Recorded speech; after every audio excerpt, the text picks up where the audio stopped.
Oh.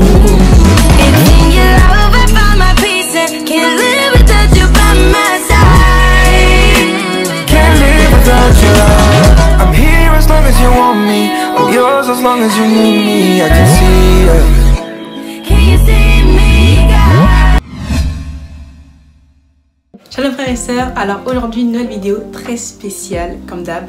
Aujourd'hui on va parler des relations interreligieuses. Donc déjà la vraie question c'est qu'est-ce que c'est déjà un mariage ou une relation interreligieuse? En effet, un mariage interreligieux ou un mariage mixte est un mariage civil ou religieux entre des personnes de confession différentes. Vraiment là le but de la vidéo c'est pas de juger qui que ce soit, vraiment genre c'est pas mon affaire simplement. Puis j'entends que c'est Dieu qui t'a envoyé là-bas, tant mieux. Maintenant si c'est pas Dieu qui t'a envoyé là-bas, déjà tu fais un mauvais choix. On va commencer avec un verset très important, c'est le Proverbe 4 verset 23 qui dit: garde ton cœur plus que toute autre chose, car de lui viennent les sources de la vie. Déjà il faut savoir que Dieu n'aime pas les divorces. Donc si tu t'embarques dans une relation interreligieuse, faut que tu assumes cela. Si tu sais qu'en allant là-bas, tu t'embarques dans un truc qui va t'impacter de la mauvaise manière, n'y va pas. L'affaire c'est que genre ton cœur c'est vraiment de là que viennent les sources de la vie, genre c'est vraiment là que tu ressens toutes les choses. Alors si vraiment tu sais qu'en allant dans une relation de même ou dans un mariage de même, ça va te faire du mal, ça va te faire de la peine, tu vas souffrir, tu vas... N'y va pas, ça sert à rien. Genre Dieu il veut pas que tu aies une relation pour te faire du mal, genre c'est une relation de base censée être la bonne pour ta vie entière. Bon maintenant rentrons dans le vif du sujet car c'est le plus important. Souvent les sentiments prennent le dessus de la raison, c'est-à-dire qu'on est prêt à tout pour cette personne-là qu'on aime. On dit que peu importe sa religion, peu importe ce qu'elle fait dans sa vie, peu importe, vu que je l'aime, je vais aller avec elle. Sauf que vraiment, n'essaye pas de te lancer dans une relation interreligieuse ou même dans un mariage interreligieux sans avoir demandé au Seigneur. Ça c'est vraiment, genre, fais pas ça. C'est vraiment le pire choix de ta vie là, fais pas ça du tout. Puis tu sais, parfois on dit non mais dans tous les cas, à force de s'aimer, je vais comme ça la faire changer. Red flag. Depuis quand tu as une relation dans le but de faire changer une personne? Quand tu as une relation de base, c'est que t'aimes la personne, t'aimes comment elle pense, t'aimes comment elle se comporte, t'aimes sa personne en soi. Donc comment rentrer dans une relation en se disant cette personne là je vais la changer dans l'avenir je vais la changer. Non non non, on change pas quelqu'un, on évolue avec la personne, mais on change pas quelqu'un. Genre la personne tu l'as pris comme elle est, faut que tu assumes. Imagine que genre toi t'es chrétienne et ton mari est par exemple hindou. Genre lui il croit à 100% à sa religion, genre lui il croit, genre vraiment personne ne peut faire changer d'avis. Et toi t'es chrétienne, tu crois 100% à Jésus, genre personne ne peut faire changer d'avis. Genre vous deux vous venez dans la relation du genre je vais faire changer elle et moi je vais faire changer lui. Toi-même tu sais que genre personne ne peut faire basculer et que lui c'est pareil, bah vous restez dans une relation où vous serez borné à vous faire changer alors que ça attendra pas parce que genre toi t'es sûr, lui aussi il est sûr, ça sert à rien. Par contre gloire à Dieu parce que des fois il y a des relations, par exemple moi je connais un pasteur, je crois que c'est un pasteur ou je sais pas, de quelqu'un simplement qui était musulman, sa femme était chrétienne, se met dans une relation, même je crois qu'ils se sont mariés au final, puis il est devenu chrétien, tu vois, gloire à Dieu. Il y a des personnes aussi, elles sont toutes les deux athées, elles se marient, elles deviennent chrétiennes, gloire à Dieu. Dieu n'est pas limité, Dieu sait ce qu'il fait, il pourra même te dire écoute toi là, va voir ce garçon là, il est musulman, certes, ne t'inquiète pas parce que dans quelques mois je vais faire changer à cause de toi, tu vois. C'est possible, si vraiment Dieu t'a pas envoyé la base, il sait que tu vas pas supporter. Genre moi Dieu sait que tu vas pas supporter. Par contre, si tu y vas, il sait pourquoi tu y vas. Donc vraiment, juste comme je vous ai dit, faut être vraiment guidé par Dieu à 100%. C'est pour ça que du coup, en 1 Roi 11 verset 2, la Bible dit: vous n'irez point chez elles, et elles ne viendront point chez vous, elles tourneraient certainement vos cœurs du côté de leur Dieu. Suffit ces nations que s'attachaient à Salomon, entraînées par l'amour. Du coup là on voit comme quoi Salomon par l'amour allait s'attacher à des femmes avec des dieux étrangers. En fait l'affaire c'est que ceux qui connaissent un peu l'histoire de Salomon, ces femmes là en fait l'ont fait un peu comme bousculer vers leur Dieu en fait. Salomon il était fort en Jésus, fort en Christ, fort en Dieu. Puis en fait l'affaire c'est que lorsqu'il a commencé à se lier avec des femmes qui avaient des dieux étrangers, donc du coup des dieux autres que le vrai Dieu en fait, bah Salomon par amour elle a commencé à faire des sacrifices, voilà des trucs en fait à leur Dieu là, leur faux Dieu, tu vois. A-t-elle exaucé tes prières? Elle n'a pas exaucé nos prières. Fais une offrande à notre mère à tous. Non, non, non, je ne vénère que le seul Elohim. Fais une offrande pour la mère de l'amour vrai et pour tes enfants, je t'en supplie, mon Seigneur, pour l'amour dont tu m'as honoré.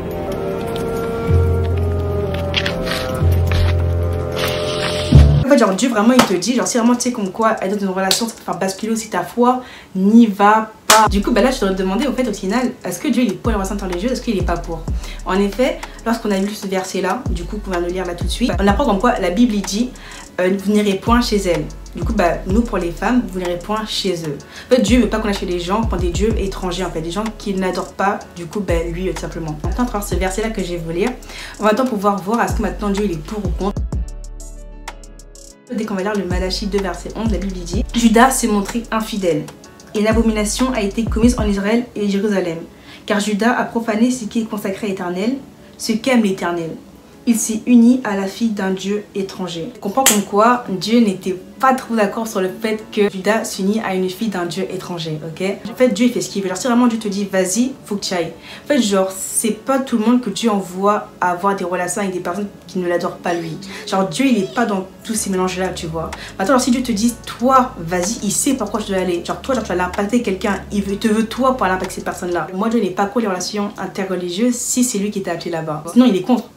C'est pas ta volonté, tu vois. Il faut juste, comme j'ai dit, demander à Dieu. Genre, si vraiment t'aimes ces personnes-là fort, tu demandes est-ce que Dieu, est-ce que c'est la bonne personne, demande-lui. Sinon, n'essaie pas de t'attacher à quelqu'un qui a des dieux étrangers, parce que sinon, bah, tu vas un peu casser ton cœur pour rien, quoi. Sais-tu aussi que malheureusement, tu peux être une occasion de chute pour tes enfants? Parce qu'en effet, imaginons, toi, t'es chrétienne, ton mari est bouddhiste, ok? Vos enfants naissent, ils grandissent. Maintenant, vos enfants sont dans une maison où, en fait, leurs parents sont bouddhistes, leur maman est chrétienne. Ils voient que les deux n'ont pas la manière de parler de leur Dieu. Les deux parents ont deux fois complètement différents. La mère a des valeurs chrétiennes, le père a des valeurs bouddhistes. La mère dit ça, le père dit ci.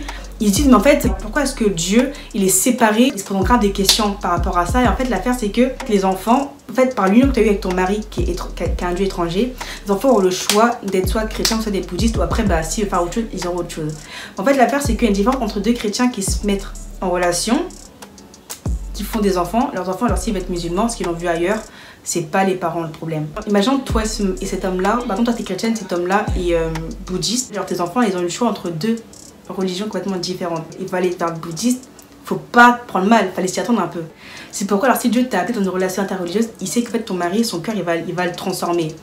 Mais si Dieu t'a pas appelé là-bas, tu es une occasion de chute pour tes enfants. Faire attention en fait à ce que tu peux occasionner par la suite. Du coup là, on va lire le 2 Corinthiens 6 verset 14 et le Jean 8 verset 42. C'est parti. La Bible dit « Ne vous mettez pas avec les infidèles sous un joug étranger, car quel rapport y a-t-il entre la justice et l'iniquité? Ou qu'y a-t-il de commun entre la lumière et les ténèbres? » On peut encore continuer. Quel accord y a-t-il entre Christ et Bélial? Ou quelle part a le fidèle avec l'infidèle? Déjà, ça on voit quoi Dieu te dit. Qu'est-ce que tu fais là-bas? Genre toi genre t'es comme ça, lui il est comme ça, t'es quoi le rapport entre vous deux? Genre toi genre t'es fidèle, lui il est infidèle. Toi t'es juste, lui il est injuste. C'est quoi le rapport? Tu vois déjà elle te dit mais en fait tu fais quoi? Jean 8 verset 42, la Bible dit, et c'est Jésus qui parle à ce moment-là. En effet, Jésus leur dit, si Dieu était votre Père, vous m'aimeriez car c'est de Dieu que je suis sorti et que je viens. Je ne suis pas venu de moi-même, mais c'est lui qui m'a envoyé. Du coup, alors si on comprend que genre si quelqu'un n'aime pas Jésus, si quelqu'un n'est pas en accord avec la chrétienté, simplement c'est que son Père n'est pas notre Père que nous on prie en tant que chrétien. Du coup, c'est comme quoi genre toi chrétienne et quelqu'un qui a une autre religion, vous n'avez pas le même Dieu. Enfin, déjà là c'est... En fait, comment tu... Et puis, du coup, toi et ton compagnon n'avaient pas le même Dieu, du coup, pas la même vision spirituelle, pas la même foi, pas les mêmes valeurs, pas les mêmes principes spirituels. Qu'y a-t-il de commun entre toi et cette personne? Imaginons d'être là, dans une relation familiale, etc. Il y a une difficulté qui arrive dans votre relation. Toi, tu sais comme quoi c'est Jésus qui pourra vous libérer, lui, c'est son Dieu qui est là-bas. Tu seras là, toi, à prier Jésus, et lui, là, à l'autre côté, là, a prié son Dieu. L'ambiance est très dérangeante, ça colle pas, ça va pas. Genre, qu'est-ce que la lumière ferait dans les ténèbres? Tu vois ou pas? Ça colle pas ensemble. Un peu, enfin, tu sais, genre, nous là, on est trop en mode, ouais, moi, quand je serai grande, avec mon mari, on va aller à l'église, on va la parole de Dieu ensemble, en mode coupe-gaule. Mais là, on ne pourrait pas aller à l'église ensemble. Même s'il le fait, il le fera parce que, bon, vas-y, c'est un compromis. Une relation ou un mariage interreligieux, c'est basé sur les compromis. Dans ta foi, tu te sens seul, vous n'êtes pas dans la même longueur d'onde, c'est que des compromis. Non, en plus, là, écoute bien. Dieu demande à ce qu'une femme soit soumise à son mari, ok? Dieu veut ça. Toi, tu es chrétienne, tu sais que ton mari, il faut que tu sois soumise à ton mari. Maintenant, tu dois être soumise à quelqu'un qui n'a pas les mêmes valeurs que toi, tu vois.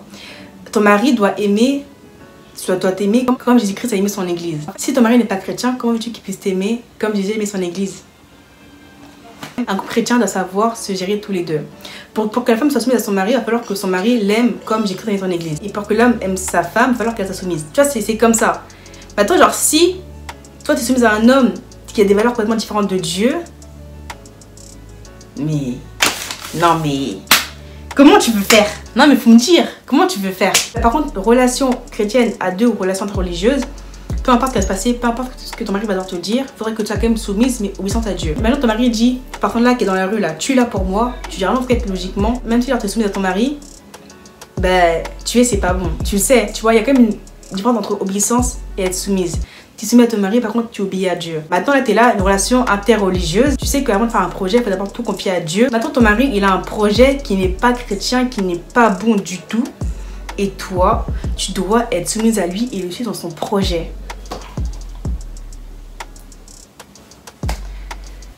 Je sais pas.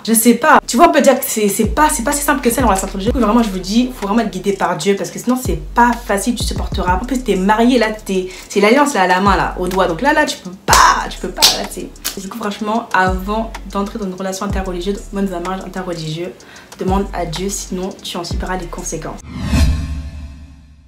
À toutes les personnes qui ont une relation interreligieuse, que maintenant vous êtes tous les deux chrétiens, gloire à Dieu. Maintenant, tous ceux qui sont là-bas, mais que Dieu n'a pas appelé, je sais que c'est pas facile. Continuez à prier, on ne baisse pas les bras malgré tout. C'est quand même que Dieu sait ce que vous ressentez. Vraiment que Dieu vous fortifie à travers ces périodes de votre vie. Puis que malgré tout, c'est que Dieu, genre si même Dieu il te dit, bon finalement, t'as fait n'importe quoi, mais vas-y cet homme-là, je vais le convertir. Il le fera parce qu'il le veut et parce que, bon, il fait ce qu'il veut quoi. Vraiment malgré tout, avançons avec Jésus, ne faisons aucun choix sans Jésus. Soyons guidés par Jésus à 100%. Par le Saint-Esprit. Puis franchement, de base, on ne vivrait pas des moments difficiles comme ça. Du coup, juste prier maintenant pour vous, pour remettre quand même votre relation entre les mains de Dieu. Si jamais vous avez une relation interreligieuse ou peu importe, prions maintenant, parlons par Jésus pour pouvoir être un peu plus libre, clairement. Merci Seigneur encore pour ce message que j'ai passé à travers la vidéo. Je rends gloire à Dieu parce que je sais qu'aujourd'hui, il y a des personnes qui ont vu cette vidéo-là, qui ont peut-être été concernées ou peut-être même pas. Mais j'espère vraiment que cette vidéo-là aura pu les faire comprendre que la relation interreligieuse, c'est pas facile. Il faut vraiment que Dieu soit avec nous, sinon on va vivre des moments très difficiles. Je prie vraiment Seigneur pour qu'on puisse nous aider à pouvoir traverser ces périodes-là de notre vie et qu'à travers tout ce qu'on va pouvoir traverser encore dans notre vie, Père, que tous nos choix se fassent selon vous et qu'on ne presse pas à des relations parce que ce n'est pas forcément le temps de Dieu. Ne forçons pas l'amour, ne forçons pas le destin, attendons la bonne personne au bon moment. Puis si vraiment Dieu vous nous appelez à être dans une relation interreligieuse, je sais que vous nous donnerez la force de pouvoir y traverser. Sinon vraiment Père, que Dieu nous fortifie encore à travers ces périodes de célibat, même pour ceux qui sont célibataires et qui n'arrivent pas à supporter. Vraiment que Dieu apaise nos cœurs, que Dieu apaise toutes sortes de peurs, d'angoisse par rapport aux relations futures qu'on pourra avoir. Vraiment, que Dieu soit avec nous, vraiment que Dieu nous fortifie. Et que vraiment Dieu permette qu'on puisse pouvoir impacter les nations, même à travers notre relation au mariage qu'on aura dans le futur. Amen. Du coup vraiment merci d'avoir regardé la vidéo, vraiment ça t'aura touché. On se revoit vite pour une nouvelle vidéo bientôt, ça va être trop bien, reste connecté. Et franchement voilà, gros bisous à vous, God bless.